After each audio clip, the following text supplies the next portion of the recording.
একটা ছোট ছেলে ভয়ঙ্কর জঙ্গলে একা আটকা। চারদিকে অদ্ভুত শব্দ, সে বুঝতে পারছিল না কোথায় যাবে।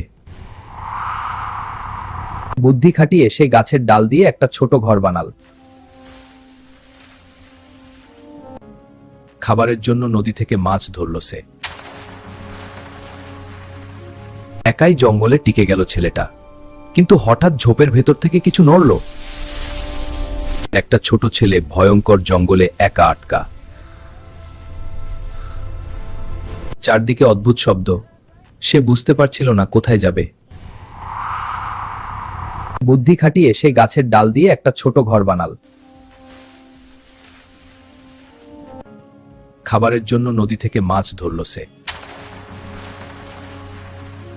একাই জঙ্গলে টিকে গেল ছেলেটা, কিন্তু হঠাৎ ঝোপের ভেতর থেকে কিছু নড়ল। একটা ছোট ছেলে ভয়ঙ্কর জঙ্গলে একা আটকা। চারদিকে অদ্ভুত শব্দ, সে বুঝতে পারছিল না কোথায় যাবে। বুদ্ধি খাটিয়ে সে গাছের ডাল দিয়ে একটা ছোট ঘর বানাল। খাবারের জন্য নদী থেকে মাছ ধরল সে। একাই জঙ্গলে টিকে গেল ছেলেটা, কিন্তু হঠাৎ ঝোপের ভেতর থেকে কিছু নড়ল।